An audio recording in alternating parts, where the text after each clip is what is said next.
Cuma kita pengen hatta walau 5 menit, ya nasihat dari kita punya guru bagi hajar bersama. Setuju atau tidak? Alhamdulillah.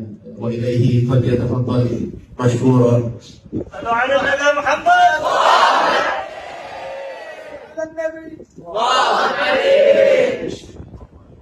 Assalamualaikum warahmatullahi wabarakatuh. الأفاضل العلماء الأجلاء نفعنا الله بطول عمرهم متعنا الله بطول عمرهم أن يكون هذا اللقاء لقاء طيبا مباركا فيه آمين يا رب العالمين. أعوذ بالله من الشيطان الرجيم. يرفع الله الذين آمنوا منكم والذين أوتوا العلم درجات. Wa min hadhihi darajah, di antara derajat yang diangkat Allah Subhanahu wa taala, kelebihan adalah di antaranya sayyidina wa maulana wa syafi'ina wa dhufrina wa qurrati a'yunina Muhammad sallallahu alaihi wasallam. Beliau memiliki seorang anak, sayyidatu nisa'i ahli jannah, sayyidatuna Fatimah Az-Zahra. Sayyidatuna Fatimah Az-Zahra mempunyai Sayyidina Al-Hasan, Sayyidina Al-Husain. Innal Hasan wal Husain sayyida syababi ahli jannah. Lalu kemudian Sayyidina Al-Husain memiliki seorang anak, Sayyidina Ali Zainal Abidin.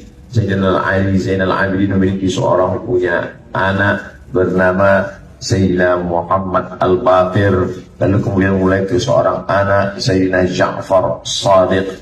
Sayyidina Ja'far Shadiq mempunyai bapak orang anak, di antaranya adalah Sayyidina Musa Al-Kazim, kemudian Sayyidina Ismail, kemudian Sayyidina Ali Al-Uraidi. Ali Al-Uraidi memiliki seorang anak, Muhammad An-Naqib, lalu memiliki ke bawah seorang anak bernama Musa Ar-Rumi, Isa Ar-Rumi, lalu kemudian Sayyidina Isa Ar-Rumi mempunyai seorang anak, Ahmad bin Isa Al-Muhajir. Hajara yuhajiru muhajirun. Muhajir karena dia hijrah dari Irak menuju sebuah negeri yang disebut Tarim, Hadramaut. Lalu memiliki seorang anak bernama Ubaidullah. Ubaidullah memiliki keturunan-keturunan. Itulah dia di antara keturunan Al-Attas, As-Saggab, Al-Haddad, Al-Jifri bin Syihab, Barakbah bin Syekh Abi Bakar,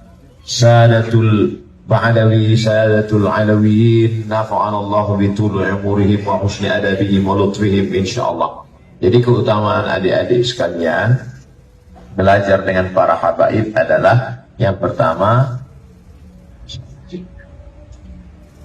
di antaranya adalah memiliki keutamaan nasab.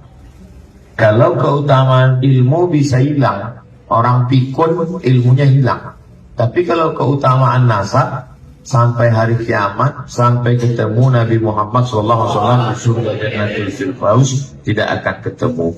Jadi adik-adik yang selama ini sudah belajar, orang biasanya kalau belajar tiap hari ketemu, tiap hari belajar, tiap hari ta'lim, tiap hari ta'allum, tiap hari tabarruk, merasa nikmat ini biasa-biasa saja. Tapi bagi Al-Fakir Abdul Somad yang jauh dari Riau, jauh dari Sumatera, di tempat kami tidak begitu banyak bisa belajar kepada para habaib, maka bisa duduk satu majlis dengan zuriat Rasulullah SAW adalah keutamaan. Ini kelebihan adik-adik semua dipilih oleh Allah Subhanahu wa taala untuk melanjutkan risalah ini. Abdu 'alaiha bin nawajid. Man ya'ish ba'di, siapa yang hidup sesudah aku, fasayara ikhtilafan katsira. Di akhir dunia sudah tua ini banyak sekali ikhtilaf, khilafiyat, tapi insyaallah kalau berada di bawah naungan para habaib, apa kata Nabi sallallahu alaihi wasallam, taraktu fikum amraini, ditinggalkan pada kamu dua perkara, in tamassaktum bihima, kalau kamu berpegang kepada keduanya, lam tadillu abada, tidak akan sesat. Yang pertama kitab Allah Al-Quran, yang kedua wa itrata ahli baiti, keturunan zuriat Nabi Muhammad sallallahu alaihi wasallam. Ini keutamaan yang pertama, keutamaan nasab.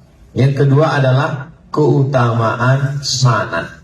Yang pertama tadi nasab, yang kedua sanad. Kamu baca kitab ini dari mana? Saya baca dalam Sahih Al-Bukhari. Apa nama kitabnya? Al-Jami, Al-Musnad, Al-Sahih, Al-Mukhtasar min umuri Rasulullah SAW wa sunanihi wa ayyami. Siapa yang mengumpulkannya? Yang mengumpulkannya adalah Al-Imam Muhammad bin Ismail bin Ibrahim bin Al-Mughirah bin Bardisbah Al-Bukhari. Meninggal tahun 256 Hijrah. Sementara kita sekarang sudah 1444 Hijrah. Bagaimana kita bisa sampai kepada Imam Al-Bukhari? Maka para habaib memiliki sanad yang bersih karena terdiri daripada sadah, daripada habaib. Kenapa mereka disebut dengan habaib? Diambil dari kata habib. Habib artinya hub, hub artinya cinta. Habib al-mahbub, orang yang dicinta. Karena siapa yang mengamalkan amalan dia, semua makhluk mencintainya. Itulah dia Sayyidi Al-Habib Umar bin Abdurrahman Al-Abbas, yang pertama kali dipanggil dengan Al-Habib. Lalu kemudian, Ustaz Somad belajar di mana? Saya belajar di Maroko. Di sana ada zuriat Rasulullah SAW. Ya, kalau kita pergi ke Maroko, sampai di sana nanti adik-adik berada di suatu ibu kota namanya Ad-Darul Bayda. Ad-Dar artinya rumah, Bayda artinya putih, rumah putih. Tapi tulisan Latinnya Casablanca. Casa artinya rumah, Blanca artinya blank, kosong, putih. Rumah yang berwarna putih. Bahasa Arabnya Ad-Darul Bayda, tulisan Latinnya Casablanca. Dan di situ ada masjid yang besar dibangun oleh Sayyidina Al-Hasan Al-Thani.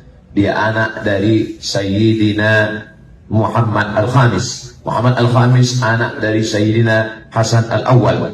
Mereka adalah keturunan dari Al-Hasani, maka disebut dengan Al-Hasani. Di antara ulama besar Al-Hasani di kota Makkah Al-Mukarramah, Sayyidina Ahmad bin Muhammad bin Alawi bin Abbas Al-Hasani. Sedangkan para habaib Al-Husaini, maka kita mendapatkan dua keutamaan. Keutamaan Sayyidina Al-Hasan dan keutamaan Sayyidina Al-Husain. Mudah-mudahan kita mendapatkan syafaatnya insyaAllah.